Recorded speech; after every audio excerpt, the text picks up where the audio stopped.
would probably take an average 1-2 grinder playing his A game over an average 25-50 grinder playing his C game any day.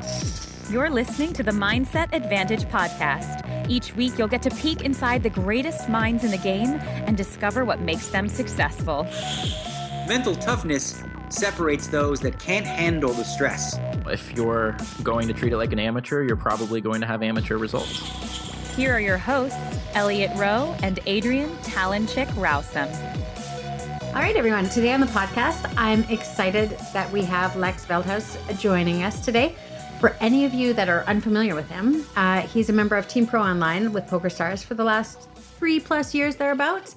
He started out his poker journey playing online, then splashed around in some of the high-stakes cash games and live tournaments, but now he's back with us online players on the grind while streaming on his channel. How's it going, Lex? Hey, thank you guys for having me. It's going great. How are you guys doing? Yes, it's all good. And how did you find that transition of going from game type to game type and finding yourself back on online poker again? I feel I need to do something that excites me, that motivates me, and also that challenges me. And I get bored after a while of certain stuff. I feel like I explored it. Either you reach a certain level or you reach a certain level and you don't have the time or the means or anything to progress beyond that. And the first time I really noticed that is when I played so much online and then live tournaments came, and I just started doing that. And then after a while, there's 6 million hands of Hold'em. I realized I need to do something else because I'm stuck in automatic pilot,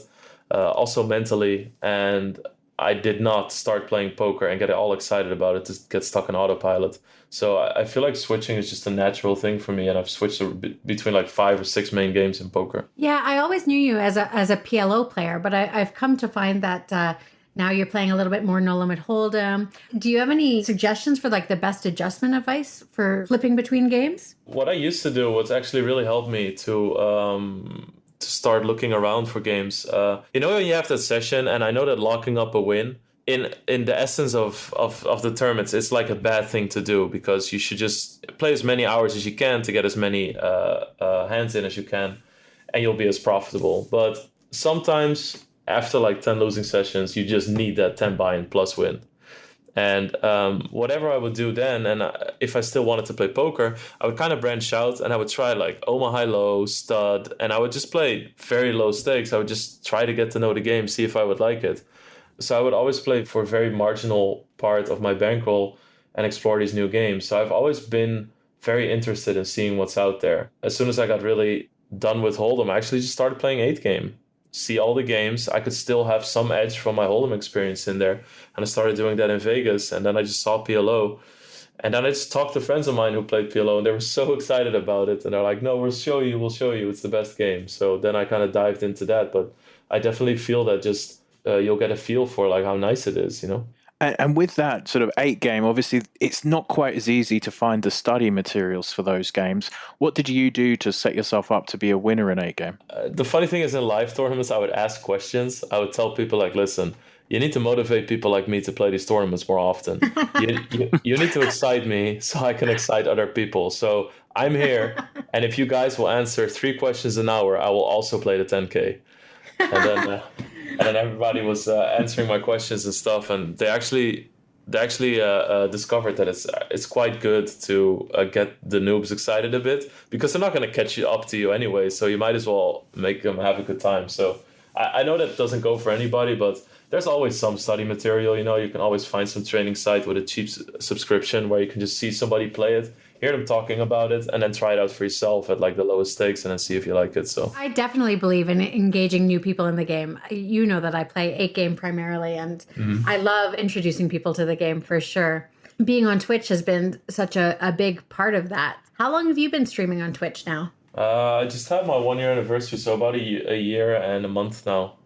It goes by so quickly. It's been an absolute ride. So yeah, about a year. And how do you find the difference from playing publicly like that versus playing privately? Does it change a lot for you? People hold you accountable. there's pride involved. Like, I don't want people to think I'm bad out of pride. I don't really care about. It's so weird because I've always really tried for people to think I'm a fish. Like, there's been certain games or certain decisions where I literally thought to myself, well, it could go either way. Maybe I should bluff, maybe not, or maybe I should hero call. But this is insane image spreading. Millions of people are going to see this. And at a certain point, I got invited to private games, and I knew that they thought they had like the biggest fish in the house, So I would always tell myself, that's why whenever somebody criticized my play, I would just not respond, or I would give the dumbest answer possible. Just seem like the biggest fun player ever. But then you start streaming, and you have to turn that around because like audiences don't like watching that, and I don't want to be known as like the joke on Twitch because look at how bad this guy is or something. It's just not interesting when you don't really dive deep into your game. So now it's a complete turnaround. It's actually it's really nice because you play your A game more often. You can't just mess around saying to like all the people watching, "Oh, I'm just gonna do this because I don't care." Like, what kind of message is that? So you start thinking about even the smallest tournaments, even if you're one tabling, you start talking about the hands and the situations. Honestly, the only thing that I can live with myself, or the only option is do this and then actually make the correct decision. So it's been nice. Like, I feel like the average quality of my game has definitely improved. One of the things that you have piloted, I don't know how many Fridays you've done it, but you know what's coming, is on Fridays on your stream, you do blow up Fridays. One of the things I wonder about that, how do you balance, wanting to play well, but also still providing the entertainment of a Twitch stream that is titled Blow Up Friday? I realized that bounty tournaments are perfect for it because you can always gamble a little bit for bounties. I protect myself also by not playing all the highest buy-ins that I would normally play. Most of it is just also a difference in attitude, There's different music. You talk more shit to people. It's just a different attitude. But the adjusting is just like you kind of have to accept it's probably not going to go as well as it normally will. And you're just going to have fun. I mean, it started out with video game Fridays, but I realized that it's just not enough poker in there. And then I was just like, well, I do feel like drinking, though. So it's kind of just showing also my play style, how I used to play seriously, just nonstop pressure and pounding blinds and everything. And it's kind of a cool way to show people that I still have that side in me, And what about viewer-wise? Is that more popular for people to watch? Does it change a lot when you're doing the Blow Up Friday versus a normal Twitch stream? I have certain people who only come in on Fridays. They just try to make time for it. I have people who plan their off days off work around Fridays. People who agree with their girlfriends that they go out on Friday and they just hang around behind a computer and they're like they have they have an agreement that they can drink as well and watch. I always tell my people like never ever also drink and play because I tell them I play better drunk than you guys do sober. So I'll do the playing for you guys, and you guys either grind and have me on as entertainment because the Friday grind is tough. Weekend is almost there. You're gonna punt off your last two tournaments, and those two tournaments could be massive in your ROI, your EV, and everything. So I just try to provide some entertainment for people so they can get through their grinds, get to the weekend safely, and then can finally relax. From what I've heard, it is extremely entertaining because when I stream after you on Fridays and people are often telling me, "Oh, Lex did this or Lex did that." it's definitely a lot of fun. With regards to your mental game, what sort of work have you done in the past to get your mental game to where it is today? The beginning, I didn't really have to do anything. It was pure drive that made me play poker nonstop. And it's very important to not take too many days off to get like a schedule that you consistently pursue. Because it needs to be like muscle memory, it brings confidence. You see the situation every day, you're calm, it's just what you do. And I was so consistent. I would just play 12 hours of poker a day, 7 days a week for 3 years straight. That brought so much confidence with it that at a certain point, I didn't need to do anything in the mental game. I had a gigantic ego. I thought I was the best. And that brings so much power with it in the game. But then when you start switching games and you go back to certain games, you realize everybody has progressed around you. I'm not at the top of the hill anymore. These guys are all good. I can see like 20 guys who put me in tough spots. And I think that what I realized then is that studying really gives you confidence and calmness again because you're doing something active to advance in your game. You're also accepting the fact that you need to get ahead again because studying means you need to catch up on something. And then all the true legends know that if you're at the top, you need to keep studying to stay the best. That's why people like Galfond are so consistent, because they've been doing it all their life, or like Sauce or Jungleman, all those guys. I mean, they've been around forever, and that's what they do. With regards to mental work, at the beginning I had it pretty good because everything went well.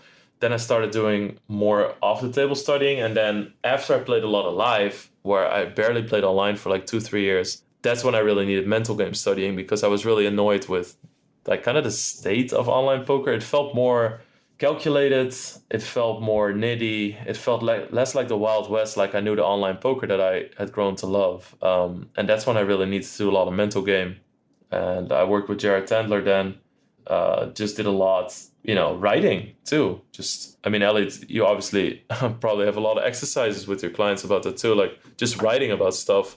It makes you put things in perspective. Because what you're describing is quite a hit to the ego to some extent, coming back to a game and having to relearn it. Did that work you did help with the sort of the ego side and accepting this change just has to happen? Yeah, because I always felt like about, like, for instance, HUDs or statistic programs or sheets that people were using.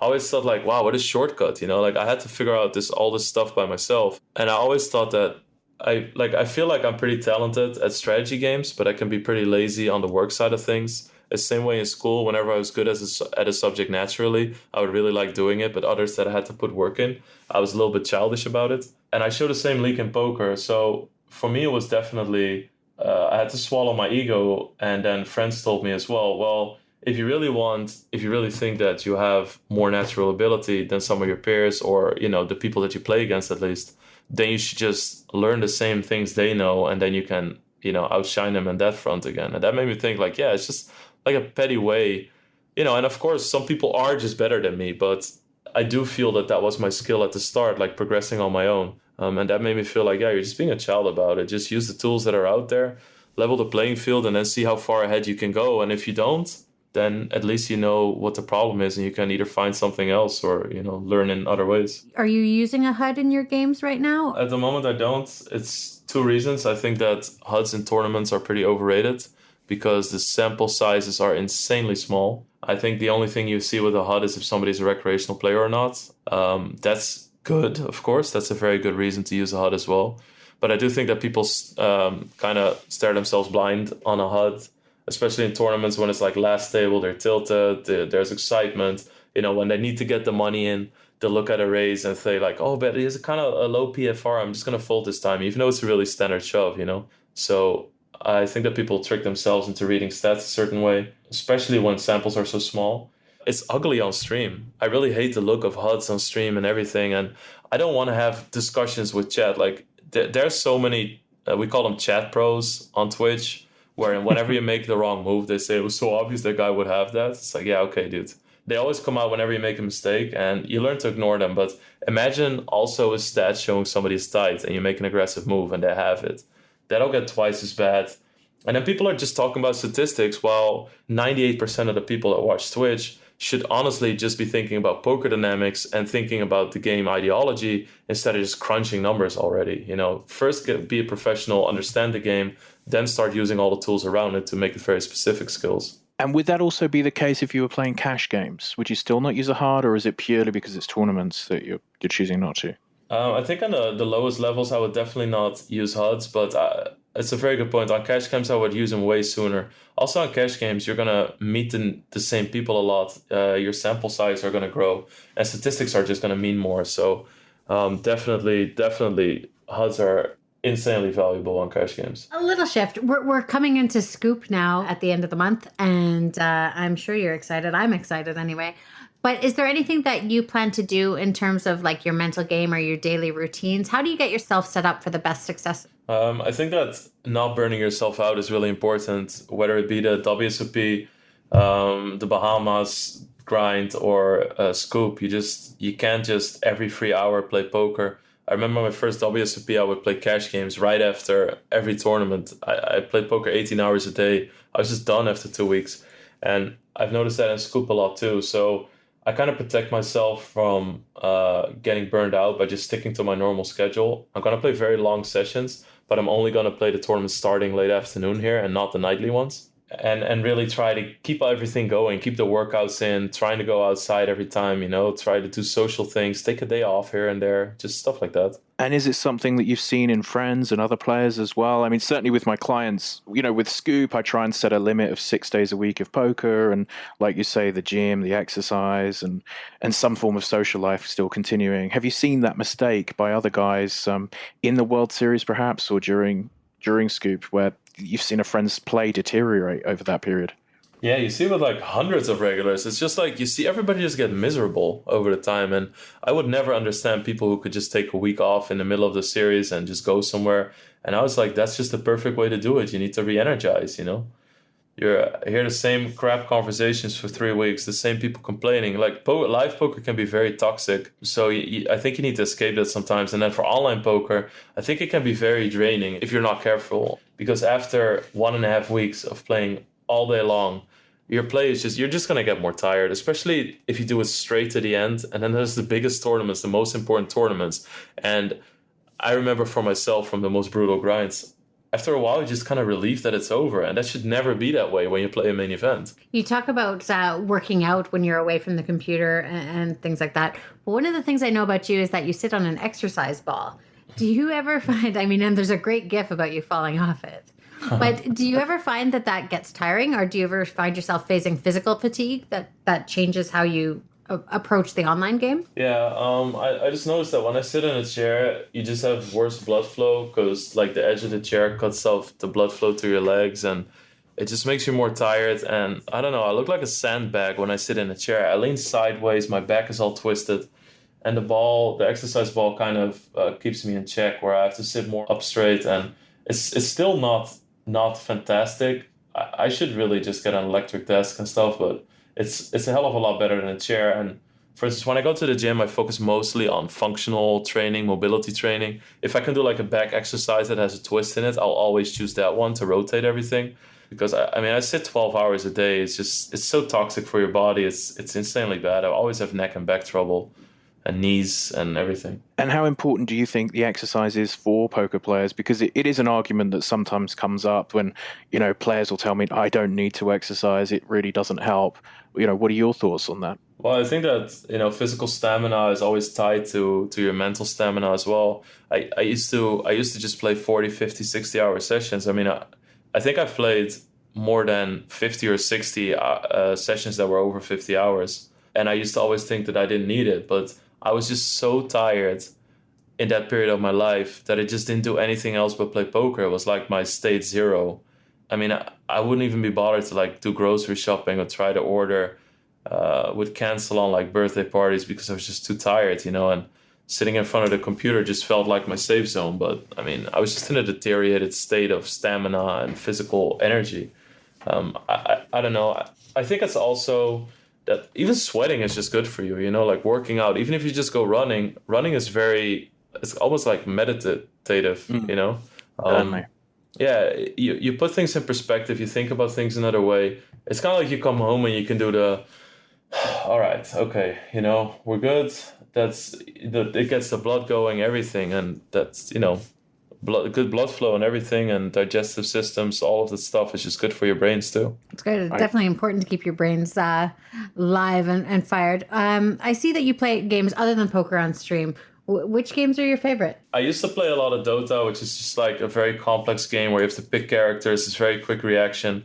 I remember the year that I first became elite in poker. I had the same amount of hours in Dota that year. Oh, wow. Yeah, so I spent quite some time behind the computer that year. But I noticed that for the viewers, it's just too complex. There's 90 characters, all with 10 abilities. So now I play very simple shooter games, and I really, really enjoy them. So I play H1Z1. It's a shooter game. It's kind of like a Hunger Games kind of game. You have to be the last survivor.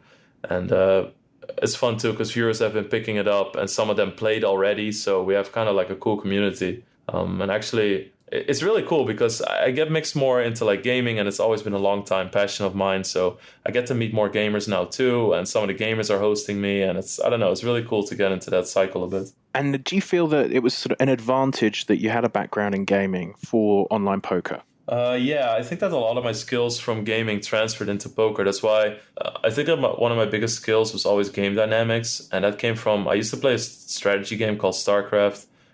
You just have to both build an army, attack each other on spots of the map, and destroy the other base. The biggest thing that you did in that game was like, all right, what is this person going to do? I showed this. How does he respond? It's very similar to going through a poker process, I did 2 bluffs. Now I choose this sizing. What is he going to do? And I think that has always been my main strength. And also just the multitasking aspect, being able to deal with losses, 1v1, which is entirely new for some people. Just playing against somebody and just not being good enough is a reality check. So I'm happy I learned that in games and not when I played for real money. But I would say it's a huge, huge help for me. Did you play those games with StarCraft an online game as well, or? Yeah. I don't know the games. Yeah. It's all like online gaming. So I was also used to sitting behind my computer for a while, and it was actually international friends that got me into poker, not even like real life friends or Dutch friends or anything. You owe them a thank you. Yeah. Ironically, it was Elke, one of the people who got me into poker. So thanks, Elke. Perfect. And what are the plans for the summer? I used to sometimes, I would try to play online. Then I would play really big underground games that made it hard for me to focus on online. And then I had to leave those to go play tournaments on the live circuit. And it always showed me kind of like, you can't spread yourself so thin everywhere. So I'm doing everything I can. Like I'm spending 60, 70 hours trying to build a platform online for streaming. Twitch is very unforgiving. People kind of forget you're there if you're not there for 3 days in a row, and they start looking elsewhere, and you notice that you lose like 25% of your viewers, and you have to battle to get that back over a week and stuff. So I feel like if I'm building a platform for 6 months or a year now, and then I'm just going to take off like 3 weeks to go grind somewhere in live tournaments, that's not even part of my yearly grind. I was like, what am I doing? So I decided to not take time off really for live tournaments anymore for Twitch. Only when I need vacations or small breaks or do something social with friends or my girlfriend. But like Twitch is my poker grind, and that's where always my main focus will be. Do you ever find yourself feeling tilted at all while you're on Twitch? Does poker tilt you at all, or have you overcome the feeling of tilt? No. Anger is such a useful emotion for me because it kind of drops out all the accumulated tilt and baggage. If I would be a quiet guy with the way I feel, I would start tilting in the moves that I would make. I can get pretty mad when I lose, and I'm fine with that. I don't think it's unprofessional, childish, anything. It's my way to vent something happening, and it's the only way I can reset myself so that I can make the best decision again 5 minutes later. If I start not dealing with it, it just builds up. It turns into a worse tilt. It turns into like a cash game tilt, anything, 3-betting to lose, punting your last 2 tournaments. But I mean, I still got mad even on stream, and I'm not embarrassed about it. I tell my viewers as well, this is the way I need to get it out. But be careful, don't lie to yourself, because some people say, oh, I just need to get this out, and then they start tilting anyway. For those people, it's probably good to keep their heartbeat pretty low. But I mean, even today and yesterday, I was fuming, and it's fine. I still grind out that last $20 tournament that could be the day saver. After all those big 162 fails, I still grind that tournament out till the end. And if getting mad sometimes helps me do that, then I'm all for it. And with the getting mad, you don't feel that's impacting your level of play? No, it doesn't. Because the thing is, I really need passion for something. I really need to get driven, triggered, anything. If I'm doing something, I also really need to dislike the people that I'm playing. I can really say to somebody, oh, GG, well played, you own me there. That's fine. But when I'm playing somebody, if I'm just like, oh, we're all friends, I need to really think this guy every freaking time, and it motivates me to try and figure out a better solution. Like if everybody's just happy, oh, sometimes I win, sometimes he wins, that's not an environment I can motivate myself in. So I think that it just triggers competitiveness, and I really like that feeling. That probably helps actually with the balance of being very entertaining on Twitch, because I know sometimes I'll take a bad beat and people will be like, you have no reaction. And sometimes I wonder if I should amp up my reaction. Obviously just not smash some stuff, Adrian. like the olden days. But do you find that you get a really good reaction from your audience when you are raging per se? Yeah, I mean, sometimes I almost notice that they kind of want me to lose, even though they like me. Even my general viewers, it's like sometimes they would say, "This is really bad," but I kind of hoped that runner would come. But I mean, it's not something I really think about. It's just like I turn on the camera and people watch it or not. And I think that on top of being a poker professional and all the work you have to do around streaming, if I'm also going to have to try and simulate emotions, I'm just going to be so tired. I'm not going to have energy for anything else. So streaming I think that 4 hours of streaming is the same as like 10 hours of playing. It's so much more tiring. So I'm just going to do what I do. And this is exactly what I would be like. I even talk to myself or out loud when I'm behind the computer by myself. So this is exactly what I would be like. The real Lex when they watch your Twitch stream. Yeah, I think that's the only way I could do Twitch. So I'm just comfortable this way. And then a question we always ask: what's the worst tilt you've ever seen? So either in yourself or sitting at a table and watching someone lose it. What stands out to you over your career? Oh, there's this legendary tilt. This is really legendary. I remember I was playing 1020. Or I was playing 510 when the 1020 tables had just come out on Stars, and you could only play 3 1020 tables. And they would start, and people would be on a waiting list. Like they would click the waiting list before they went to bed because there was always 20 people on it. And then somebody told me, this guy B-Buddy, which is also a legendary player, he's from some African country, had a tiger avatar. I remember this guy so well, and he just started shoving on 3 1020 tables every single hand for an hour.